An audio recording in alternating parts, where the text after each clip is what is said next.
Doctor B Sivaprakasam நுகர்வோர் பாதுகாப்பு. இன்றைக்கு எபிசோடு நம்பர் 2.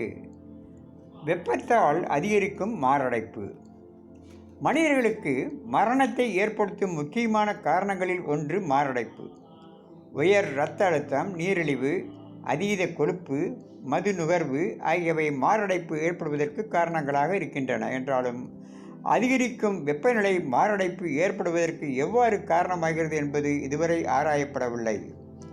உலக வெப்பமயமாதல் என்பது முக்கியமான பிரச்சனையாக தற்பொழுது உள்ளது. பகல் வெப்பநிலையை விட இரவு நேர வெப்பநிலை தொடர்ந்து அதிகரித்து வருகிறது. இதற்கும் மாரடைப்பிற்கும் நேரடி தொடர்பு இருப்பதை ஜெர்மன் நாட்டைச் சேர்ந்த ஆக்ஸ்பெரிக் பல்கலைக்கழகம் கண்டறிந்துள்ளது. இந்த ஆய்வுக்காக மாரடைப்பு ஏற்படும் சாத்தியம் உள்ள 11,037 பேர் தேர்ந்தெடுக்கப்பட்டனர். அவர்களுடைய சராசரி வயது 71. இவர்கள் வெவ்வேறு அறைகளில் தங்க வைக்கப்பட்டு கண்காணிக்கப்பட்டுள்ளனர். வெப்பம் அதிகமாக இருந்த அறைகளில் இருந்தவர்களுக்கு மாரடைப்பு ஏற்படும் அறிகுறிகள் தோன்றின. குளிர்ந்த அறைகளில் இருந்தவர்களுக்கு எதுவும் ஏற்படவில்லை.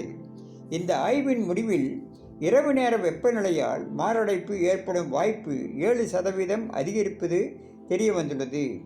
பிறரை காட்டிலும் முதியோர்களுக்கும் பெண்களுக்கும் வெப்பநிலை அதிகரிப்பதால் பாதிப்பு தீவிரமாக இருப்பதும் கண்டுபிடிக்கப்பட்டது.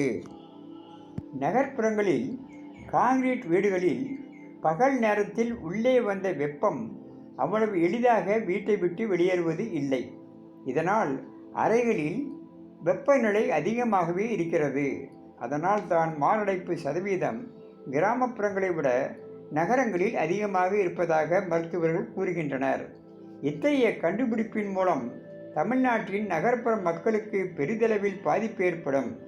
ஏனெனில் இந்தியாவின் பிற மாநிலங்களை ஒப்பிடும் பொழுது தமிழ்நாட்டில் அதிகமான நகரங்கள் இருப்பதால் மக்கள் அடர்த்தி அதிகமாக இருக்கும்.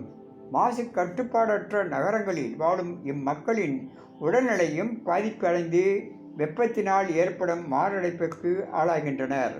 எனவே நகரத்தில் வாழும் வசதி குறைவான மக்கள் சிறிது காலம் கிராமங்களில் வசிப்பதற்கு ஏற்பாடு செய்து கொள்வது நல்லது.